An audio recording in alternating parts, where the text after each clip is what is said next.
Well, tomorrow marks 1 year since the deadly midair collision between an Army helicopter and a passenger plane near D.C.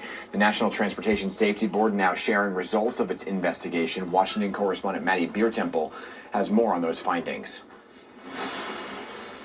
It will not be an easy day. The National Transportation Safety Board says several factors contributed to the crash that killed 67 people last year on board a passenger plane and an Army helicopter. There's no singular person to blame for this.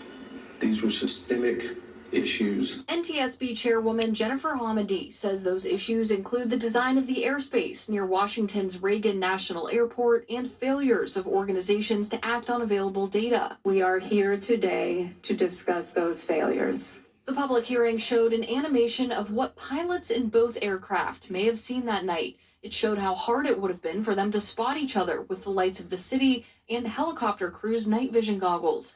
Additionally, the airspace was crowded. The local controller stated that he felt a little overwhelmed about 10 to 15 minutes before the accident. The helicopter was flying about 78 feet higher than it should have been ahead of the crash. Maddie says she couldn't believe the FAA didn't know the helicopter route in use that night didn't have enough separation from planes landing on DCA's runway 33. Concerns were raised repeatedly, went unheard, squashed. The FAA made changes immediately after the crash to ensure that helicopters and planes weren't sharing the same airspace, and last week made those changes permanent. But immediately out in use that night didn't have enough separation from planes landing on DCA's runway 33. Concerns were raised repeatedly, went unheard, squashed.